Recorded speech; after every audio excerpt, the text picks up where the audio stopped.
नमस्कार, अपने उत्तराखंड देख रहे हैं। मैं हूं आपके साथ संदीप तिवारी। रुक करते हैं खबरों का। उत्तराखंड में हवाई सेवाओं में जल्द ही नई तेजी आएगी। 26 अगस्त से देहरादून से पिथौरागढ़ और देहरादून से अल्मोड़ा के लिए रोजाना हेली सेवाएं शुरू की जाएंगी।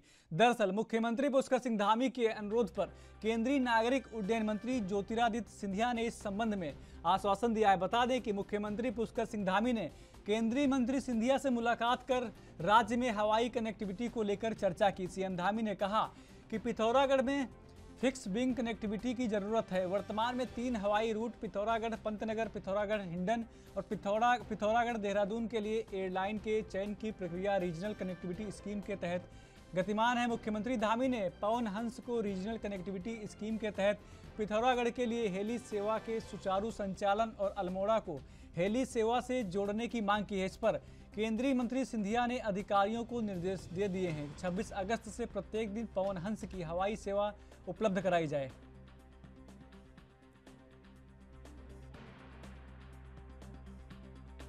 सबसे पहले तो माननीय मंत्री जी का, ज्योतिरादित्य सिंधिया जी का धन्यवाद करता हूं कि उनके सामने जो भी प्रस्ताव हमने अभी रखे थे उनमें प्रमुख रूप से देहरादून का जो हमारा एयरपोर्ट है उस एयरपोर्ट को अंतर्राष्ट्रीय स्तर का एयरपोर्ट बनाने के लिए कुछ मैंने उनसे अनुरोध किया है कि अंतर्राष्ट्रीय स्तर का एयरपोर्ट बनना चाहिए। उसके लिए पहले सर्वे भी हो चुके हैं, तो उन्होंने अपने यहाँ से जो भी कार्रवाई है उसको करने का आश्वासन दिया है। साथ में कुछ वन भूमि हस्तांतरण का मामला है तो वो माननीय वन मंत्री जी से भी इस मामले में मैं भेंट करूँगा।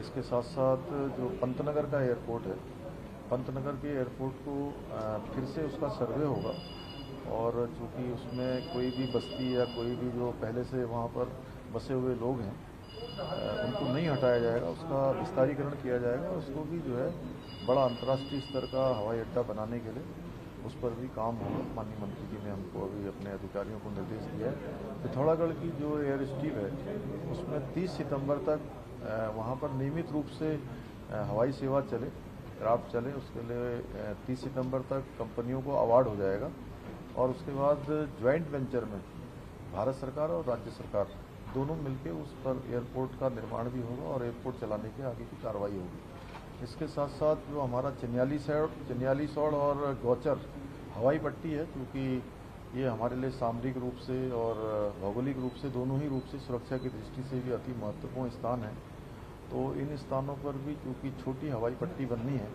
उसको विस्तारीकरण होना है। तो मैंने उनसे कहा है कि जो छोटे हवाई पट्टियाँ बनाने के लिए जो मानकों में कुछ शिथिलता प्रदान की जाती है उनको कुछ शिथिलता दी जाए। हाँ, वो जो पिथौरागढ़ की हवाई पट्टी को चलाने की बात है 30 सितंबर तक जो कंपनियों को अवार्ड करने की बात है, उसमें हिंडन, पंतनगर, पिथौरागढ़ और पिथौरागढ़, पंतनगर और देहरादून दोनों ही रूट है। इसके साथ साथ अभी अल्मोड़ा के लिए भी उड़ान सेवा जो हेली सेवा है वो सेवा जल्दी ही हम प्रारंभ कर रहे हैं। और साथ में जो पवन हंस कंपनी है वो चूँकि बीच में कुछ अमरनाथ यात्रा के कारण से, अन्य स्थानों के कारण से यहाँ पर कुछ सेवाएं हमारे यहाँ बाधित रही है। मैंने उनसे अनुरोध किया है कि क्योंकि उड़ान सेवा बहुत महत्वपूर्ण है और उत्तराखंड के लोगों के लिए आवागमन को काफ़ी सुविधा प्रदान होती है उससे, तो उसमें वो बाधित न हो, उसके लिए भी मैंने उनसे अनुरोध किया। राजनय को अपनी शुभकामनाएँ देता हूँ कि ये नए पदाधिकारी जिनको भी दायित्व मिला है वो सभी लोग संगठन को आगे बढ़ाने का काम करेंगे, संगठन को विस्तार देने का काम करेंगे और सभी कार्यकर्ताओं को साथ लेकर जो हमारे देश के यशस्वी प्रधानमंत्री मोदी जी का, नड्डा जी का जो स्वप्न है, भारतीय जनता पार्टी की, केंद्र सरकार की और प्रदेश सरकार की, हमारे संगठन की जो नीति पद्धति है। उत्तराखंड भारतीय जनता पार्टी के प्रदेश अध्यक्ष महेंद्र भट्ट ने राज्य के प्रदेश पदाधिकारियों और मोर्चा अध्यक्ष की घोषणा कर दी है, जिसमें मनवीर चौहान को प्रदेश मीडिया प्रभारी बनाया गया है। इस बीच हमारे संवाददाता सतीश कोठारी ने बीजेपी प्रदेश मीडिया प्रभारी से खास बातचीत की। इस दौरान उन्होंने क्या कुछ कहा, देखिए। नमस्कार, आप देख रहे हैं यूएनबी न्यूज। मैं हूं सतीश कोठारी। मेरे साथ भाजपा के मीडिया प्रभारी मनवीर चौहान जी हैं, उनसे कुछ खास बात करेंगे। नमस्कार। धन्यवाद सर, जिस तरीके से भाजपा ने आज नई टीम का गठन किया है, भाजपा अध्यक्ष भट्ट जी ने, क्या कुछ है टीम में?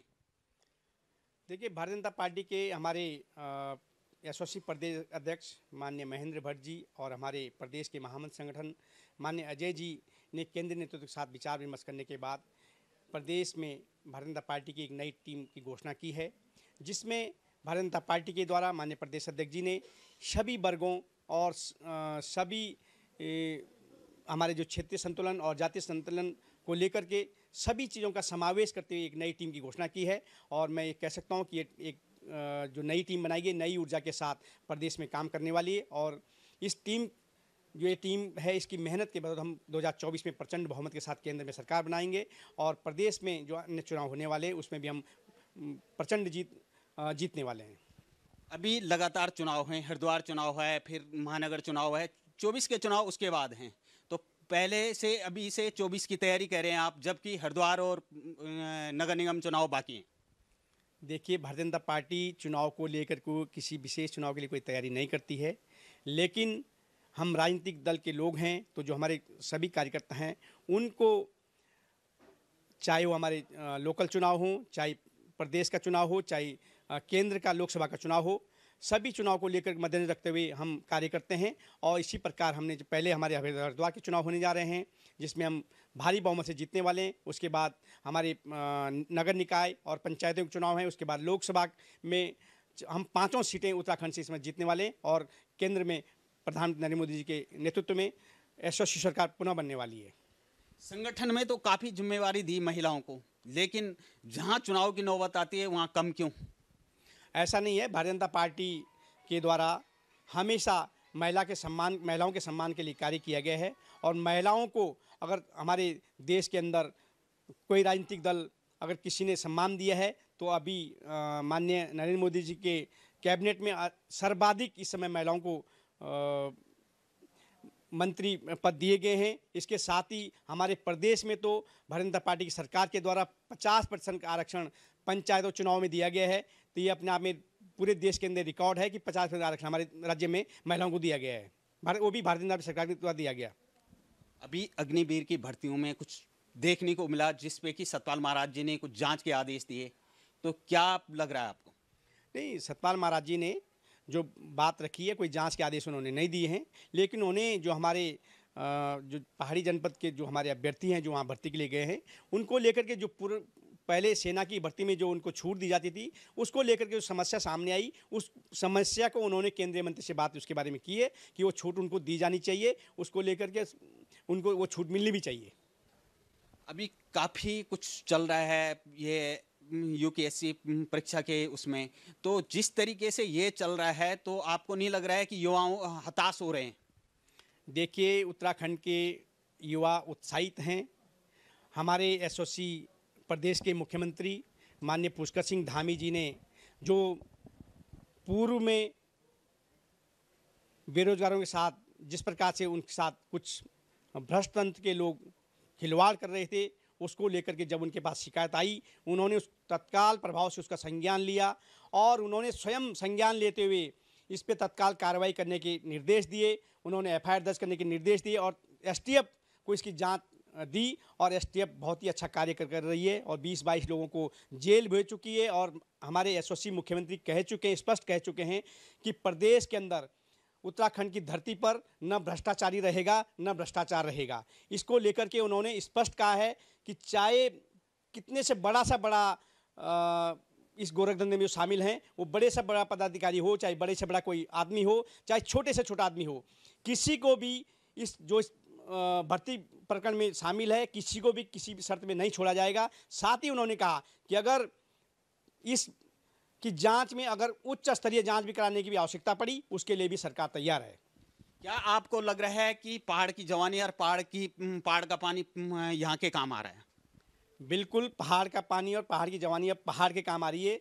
भारतीय जनता पार्टी की सरकार ने पहाड़ में रोजगार देने का काम किया है।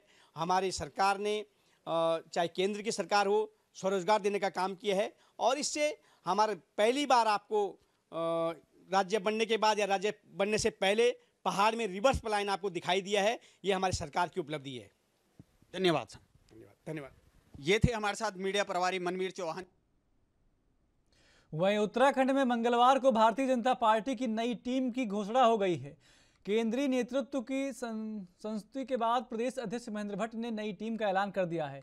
नई टीम में तीनों महामंत्री बदले गए हैं। नैनीताल जिले से प्रदेश महामंत्री बनाए गए राजेंद्र बिष्ट की खबर जैसे ही कार्यकर्ताओं को मिली तो खुशी की लहर दौड़ पड़ी।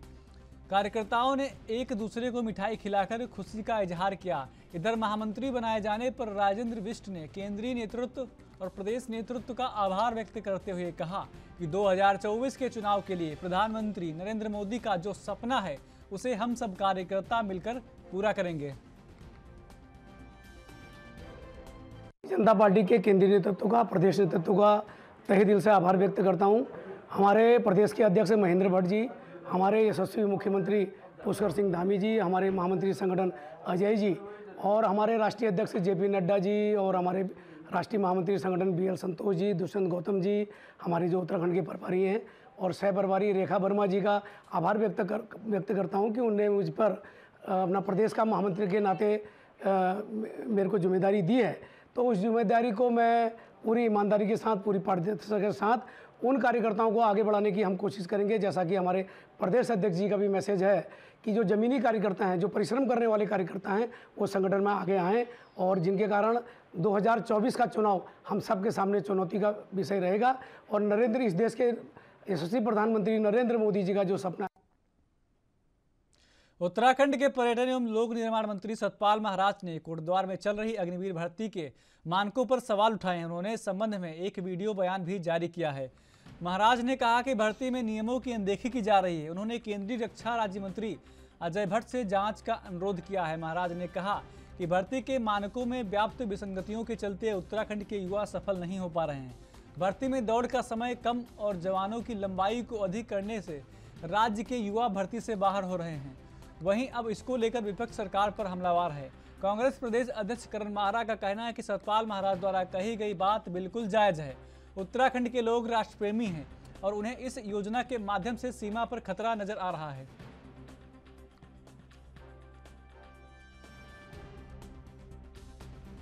उत्तराखंड में अग्निवीर की भर्ती कोटद्वार में हो रही है। 19 अगस्त से लेकर 31 अगस्त तक की भर्ती होगी। मेरे संज्ञान में इसमें कुछ बातें आई हैं, तो आज मैंने दूरभाष से अजय भट्ट जी से बात की, जो राज्य रक्षा मंत्री हैं, और उनको बताया कि मानकों के अनुकूल ये भर्ती होनी चाहिए। और जब बिपिन रावत जी थे तो उन्होंने जो हमारे लड़के थे उनकी हाइट को 163 सेंटीमीटर कर दिया था, परंतु वहाँ पर जो कर्नल हैं वो 170 मीटर ही हाइट को मान रहे हैं। पहाड़ का व्यक्ति लंबा नहीं होता है, तो इसलिए उनको हाइट रिलैक्सेशन दी गई थी। तो मेरा यही आग्रह था राज्य मंत्री जी से कि वो इसको निश्चित रूप में इसकी पूरी जांच कराएं और नियमानुसार भर्ती होनी चाहिए। यही मंत्री जी से आग्रह है। धन्यवाद। देखिए, बिल्कुल वाजिब बात उन्होंने उठाई है और उनका ये कहना कि नियमों का पालन नहीं हो रहा सच है। और पहले ही अग्निवीर योजना ने उत्तराखंड का मूड खराब कर दिया, क्योंकि हमारे यहाँ कुमाऊं रेजिमेंट और गढ़वाल रेजिमेंट का घर है और हर प्रत्येक परिवार से कोई ना कोई व्यक्ति सेना में है। उनका जो सुनहरा सपना रहता है हर बच्चे का अपने पिता की तरह वर्दी पहनना, अपने पिता की तरह देश की सेवा में जाना, वो सपना टूटा है। 4-4 साल 5-5 साल जो युवा मेहनत करते थे उनका सपना टूटा है। और सतपाल महाराज जी की जो चिंता है वो वाजिब है। और जो भी उत्तराखंड वाला होगा, जिसको उत्तराखंड से प्रेम होगा, वो निश्चित ही अग्निपथ योजना के विरोध में होगा। भले ही वो सत्ता पक्ष में भी होगा, दबी जबान पे बोल रहा होगा, लेकिन उसको अग्निपथ योजना रास नहीं आ रही होगी, क्योंकि हमारी पूरी की पूरी इकोनॉमी चौपट होने वाली है इस अग्निपथ योजना से। और साथ में क्योंकि हम राष्ट्र प्रेमी लोग हैं, उत्तराखंड के लोग, हमको राष्ट्र की सीमाएं खतरे में नज़र आ रही हैं और ये बहुत बुरा हो रहा है। जिस तरीके के वीडियोस अपलोड हो रहे हैं, जिस तरीके से लड़कों पर लाठीचार्ज हो रहे हैं, जिस तरीके से 1200 से 1500 लोगों को एक साथ दौड़ाया जा रहा है, उसमें से 10 या 12 लोगों को सेलेक्ट किया जा रहा है, यह अपने आप में मजाक है और एक बहुत गंभीर खतरा आने वाले समय में है। केंद्र सरकार हर राज्य का एक कोटा फिक्स करने वाली है, क्योंकि पहले देखा जाता था हरियाणा, उत्तराखंड, पंजाब इत्यादि कुछ राज्य ऐसे थे जिनसे मैक्सिमम फौजी निकल के जाता था। अब जिन राज्यों से फौज में जाने का नहीं भी, उनका भी जब कोटा फिक्स होगा तो कहीं ना कहीं उत्तराखंड, हरियाणा और पंजाब का जो हिस्सा है वो कम होगा। हल्द्वानी पहुंचे पूर्व मुख्यमंत्री हरीश रावत का स्वराज आश्रम में कांग्रेसी कार्यकर्ताओं ने जहां जोरदार स्वागत किया, तो वहीं आयोजित प्रेस वार्ता में पूर्व मुख्यमंत्री हरीश रावत ने महंगाई को लेकर केंद्र सरकार पर धावा बोला। जहां पूर्व मुख्यमंत्री ने कहा कि आगामी 4 सितंबर को दिल्ली में महंगाई को लेकर बड़ी जन महासभा होने जा रही, जिसमें उत्तराखंड में 15,000 कांग्रेसी कार्यकर्ता इस महासभा में प्रतिभाग कर रहे हैं।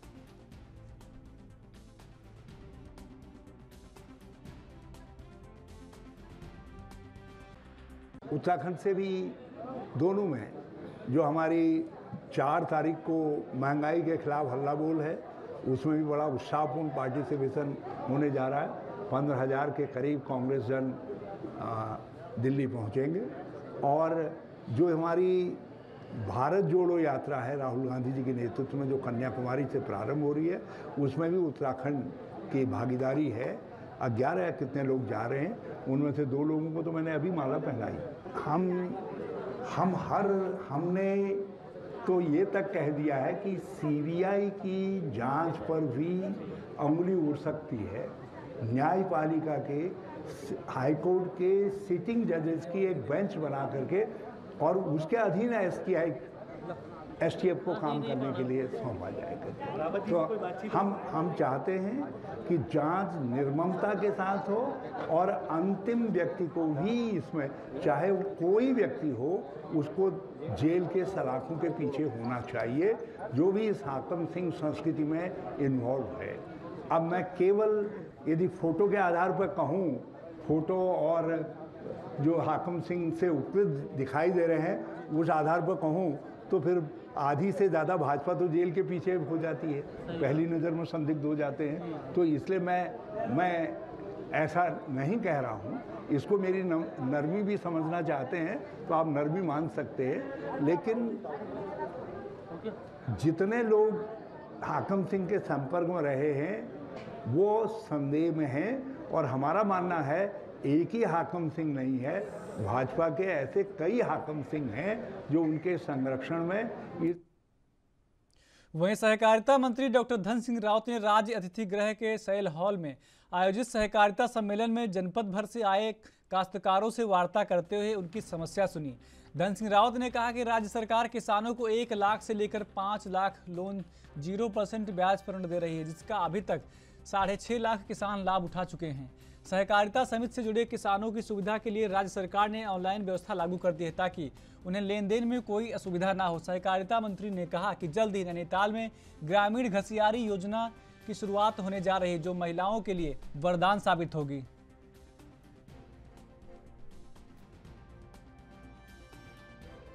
कोऑपरेटिव के क्षेत्र में हमारे राज्य में देश का पहला राज्य है कि जो हम अपने किसानों को 0% पे 1 लाख रुपए से लेकर 5 लाख रुपए देते हैं और अभी तक 6.5 लाख किसानों ने इसका लाभ लिया है।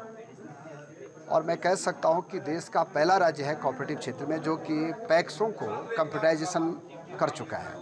अब हर किसान अगर वो जिस भी सहकारी से समिति से जुड़ा है वो अपनी लेन देन जो है अपने मोबाइल से कर सकता है, 100% ऑनलाइन कर सकता है और किसान को अब हर सुविधा का लाभ दिया जाएगा। और इस साल हम लोग घसियारी कल्याण योजना नैनीताल जिले में भी शुरू करने जा रहे हैं, जो कि ग्रामीण महिलाओं के लिए एक योजना वरदान सिद्ध हो। देखिए, विपक्ष ने जब सदन में क्वेश्चन उठाया था तो मैंने एसआईटी जांच के आदेश दे दिए हैं और ये उन्हीं के ज़माने के घोटाले, बीजेपी के ज़माने में तो बहुत पारदर्शी नियुक्तियाँ हुई हैं और अब मुझे लगता है कि कांग्रेस की अंदरूनी राजनीति के कारण एक दूसरे को आरोप प्रत्यारोप करते रहते हैं। लेकिन जो भी उस समय के घोटाले हैं, आपने देखा होगा कि हरिद्वार बैंक में जो 14 नियुक्तियाँ गलत हुई थी, हमने सबको हटा दिया है, उनको नौकरी से भी। हल्द्वानी एमबी राजकीय स्नातकोत्तर महाविद्यालय में मुख्यमंत्री नवाचार योजना द्वारा निर्मित धरोहर संग्रहालय का लोकार्पण उच्च शिक्षा मंत्री डॉक्टर धन सिंह रावत ने किया। इस संग्रहालय में उत्तराखंड की संस्कृति, धरोहर, बोली, भाषा, कुमाऊनी त्योहारों को दर्शाया गया है। इस मौके पर उच्च शिक्षा मंत्री धन सिंह रावत ने कहा कि आने वाली पीढ़ी को उत्तराखंड की संस्कृति के बारे में बताया जा सके, जिसके दृष्टिगत संग्रहालय का निर्माण किया गया है।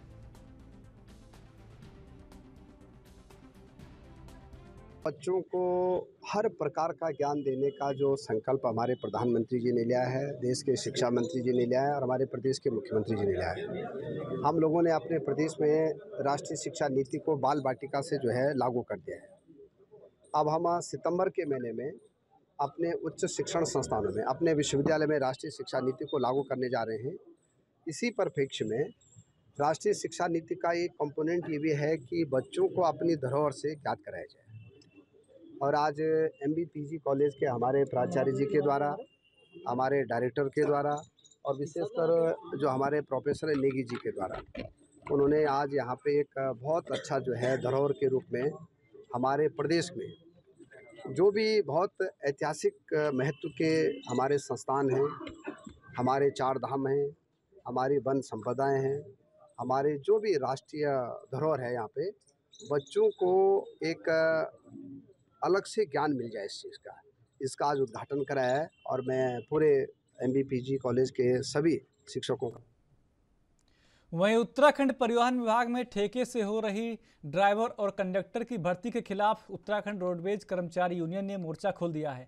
हल्द्वानी में उत्तराखंड रोडवेज कर्मचारी यूनियन की बैठक में राज्य सरकार के खिलाफ कर्मचारियों ने मोर्चा खोलने का ऐलान किया है। कर्मचारी नेताओं का कहना है कि पहले से 3500 से अधिक कर्मचारी विशेष श्रेणी और संविदा में परिवहन निगम में कार्यरत हैं।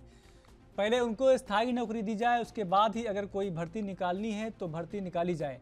यदि सरकार ऐसा नहीं करती तो आने वाले 31 अगस्त को काली पट्टी बांधकर सांकेतिक बहिष्कार किया जाएगा।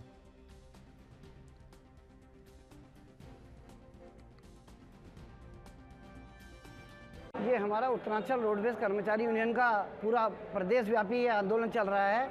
इसमें हम एजेंसी प्रथा का विरोध कर रहे हैं, क्योंकि विगत 2013 से एजेंसी पूरी तरह निगम में प्रतिबंध थी। हम उसमें केस जीते थे हाई कोर्ट के माध्यम से। मेरा आप लोग के माध्यम से मैं राज्य सरकार से और निगम प्रबंधन से यही आशा करता हूं कि इस एजेंसी प्रथा को यहां पर नहीं लाया जाए उत्तराखंड परिवहन निगम में, क्योंकि 3500 कर्मचारी इस टाइम विशेष श्रेणी और संविदा में कार्यरत हैं। इनको नियमित किया जाए और उसके अनुरूप अगर फिर आपको कोई भर्ती करनी है, पहले इन कर्मचारी को नियमित करें, उसके बाद आप कोई भी भर्ती लाएं। पहले इन कर्मचारी, अगर ये निगम प्रबंधन नहीं जेता तो हम 31 तारीख को पहले काली पट्टी पर लगा के हम विरोध प्रदर्शन करेंगे और 1-2 तारीख को हम पूरे प्रदेश में कार्य बहिष्कार करेंगे। निगम में जो एजेंसी की प्रथा के माध्यम से भर्ती की जा रही है चालक परिचालकों की, उत्तरांचल रोडवेज कर्मचारी यूनियन इसका पूर्ण रूप से विरोध करती है। आज कुमाऊं मंडल के लगभग हमने 11 शाखाओं के सभी अध्यक्ष सम्मानित मंत्रियों को बुलाकर आज एक आंदोलन की रणनीति तैयार की है, जिसमें परिवहन निगम में एजेंसी प्रथा का पुरजोर विरोध किया जाएगा। यूनियन की मांग है जो पूर्व में 2968 आदमी कार्यरत हैं, जिन्हें माननीय उच्च न्यायालय द्वारा भी समान वेतन, समान कार्य और नियमितीकरण के आदेश दिए गए हैं। तो यूनियन की ये मांग है कि न्यायालय के आदेशों का पालन कर पहले जो पूर्व में कार्यरत कर्मचारी उनको नियमित किया जाए, उसके बाद परिवहन निगम में भर्ती की जाए। इसी के साथ साथ अगर मैनेजमेंट और निगम प्रबंधक हमारी बातों पर अगर नहीं मानता तो 31 तारीख को जो है सभी कर्मचारी परिवहन निगम के बाहर में काली पट्टी बांध कर कि मैं एजेंसी प्रथा का विरोध करता हूं करके हमारे सभी चालक परिचालक मार्ग पर जाएंगे और ड्यूटी करेंगे। इसके साथ 1 तारीख और 2 तारीख को पूर्ण रूप से हमारा पूरे उत्तराखंड परिवहन निगम में चक्का जाम रहेगा। इसके बावजूद भी अगर मैनेजमेंट हमारी बात नहीं मानता तो हमें सड़कों पर उतरना पड़ेगा। तो मेरे आपके सम्मानित चैनल के माध्यम से मेरी राज्य सरकार से मांग है कि परिवहन निगम में उत्तराखंड राज्य के कर्मचारियों का उत्पीड़न करना बंद।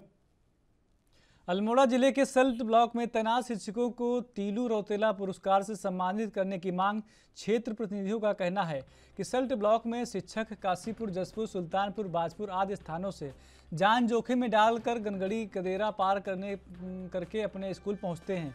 उन्होंने कहा कि शिक्षक करीब 100 किलोमीटर दूर से विद्यालय पहुँचते हैं, जिस कारण विद्यालय बंद रहते हैं। इतना ही नहीं, उन्होंने कहा कि शिक्षकों को 5 सितंबर तक तीलू रौतेली पुरस्कार से सम्मानित नहीं किया गया तो 5 सितंबर को शहीदों को श्रद्धांजलि देने के बाद चक्का जाम करेंगे।